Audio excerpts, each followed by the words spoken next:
I can actually read your minds a little bit right now. You're thinking, where can I get an awesome hat like that? And how much paper does it take to make one? Because this is most definitely just made out of paper.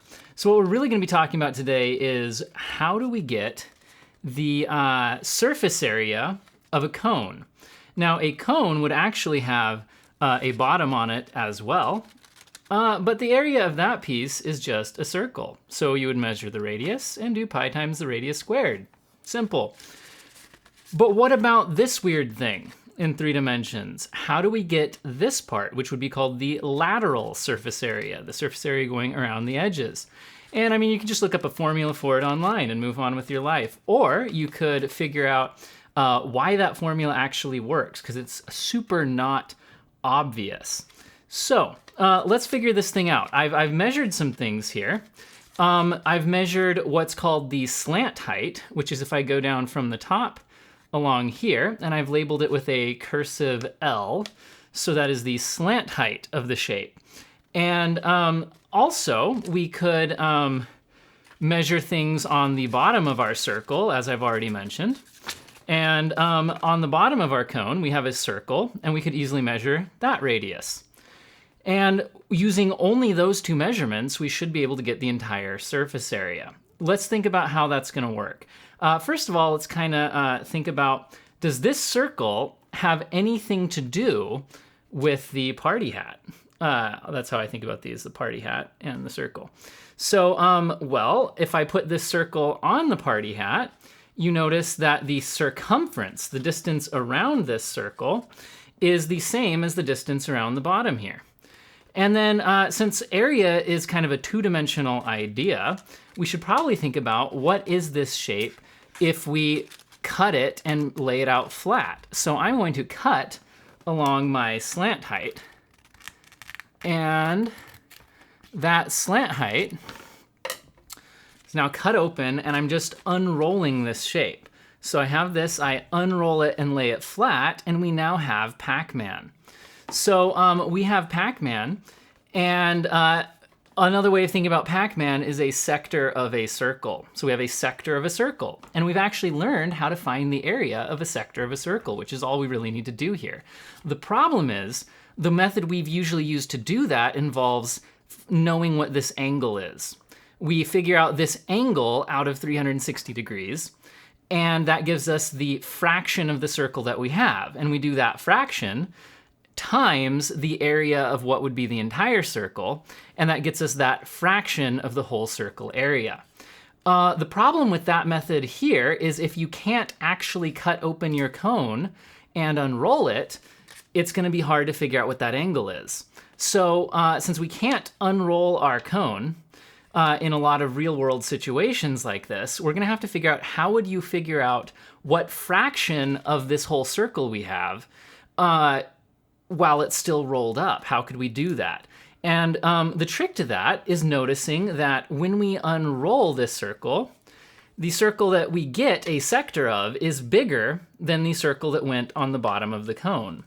But this red along the outside here, the circumference of this sector is equal to the circumference of the circle along the bottom, because when I roll it up, that goes there. So what we could do is use this circle, the one that goes on the bottom of the cone, to find the circumference of that circle, and we could do that as the fraction out of the circumference of this circle, which would, the total would be bigger. So in other words, we have part of a circumference out of the entire circumference, and that's going to give us the percentage of the circle. That's one way to think about it. The proportion of the circle, the percentage, or the fraction of the entire circle that this would be if it was complete.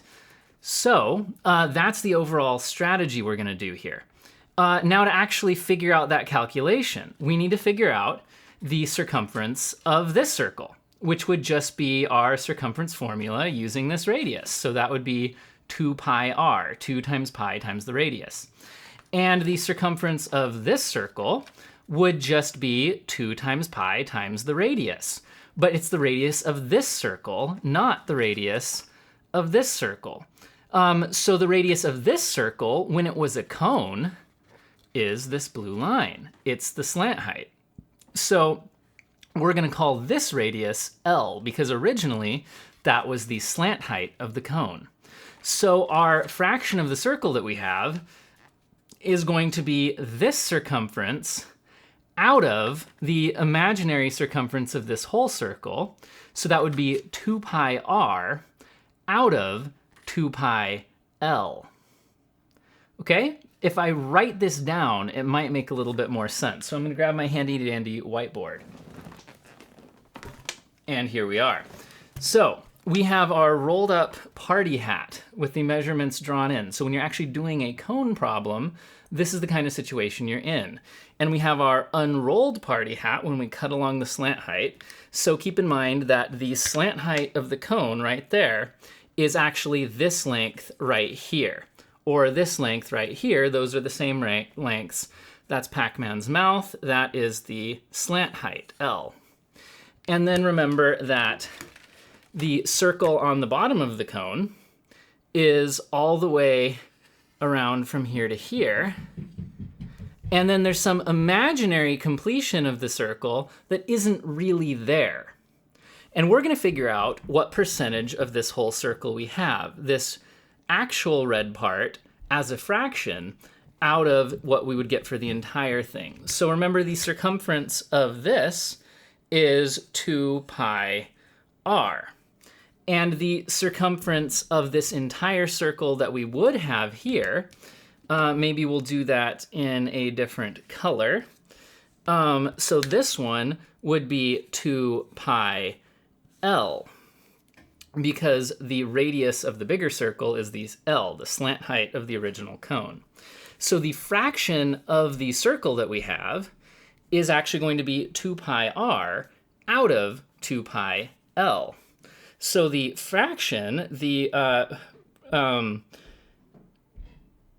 fraction that we have, I'll call it that, we could call it ratio or percentage or whatever we want, is 2 pi r out of 2 pi L.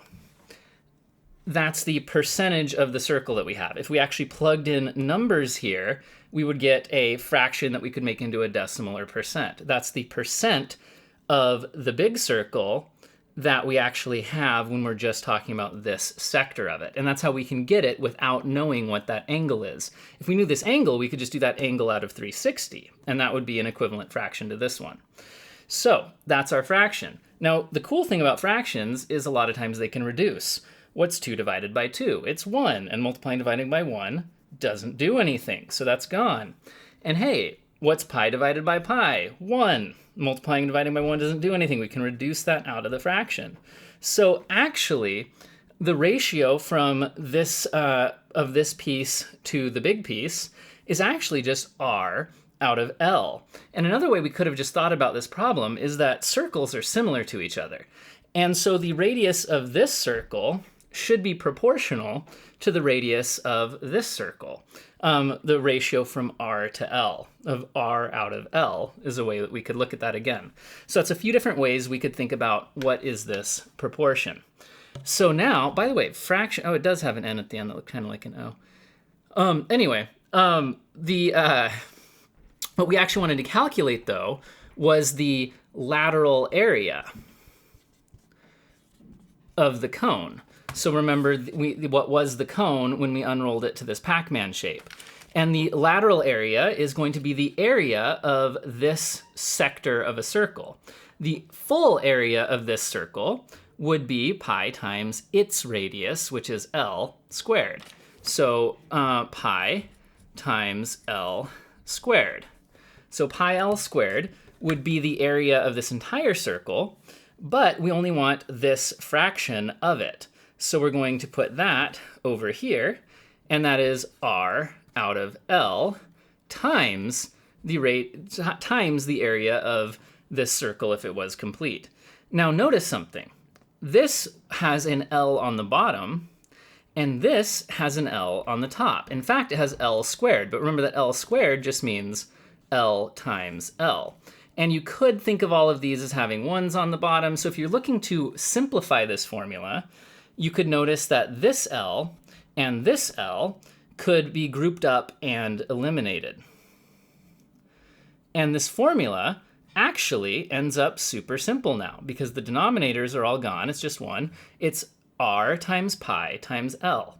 Now the order of multiplication is commutative, so we can rearrange the order, which would make this pi times r times L. And the only reason I'm doing that is that's the way you will usually see this formula written if you look it up. So the lateral area is pi times r times L. If we connect this back to the original cone, that's just the r is just the radius of the circle on the bottom of the cone, and the L is just the slant height of the cone. So you would just do those multiplied together and also multiply it with pi. And that's the easy way to get the sector area there. Easy, pretty simple formula, but very non-obvious if you were trying to discover it from scratch. So let's say now that we wanted the area of the entire cone, which would include this circle on the bottom. Well, you would just find the area of that circle, which would just be pi r squared. Remember using that radius, and that'd be the area of the circle on the bottom. So that would be the area of this piece plus the area of the circle on the bottom. And if you add those together, this is now the surface area of a cone. All right, I might post a problem or two in another video for you guys to try out.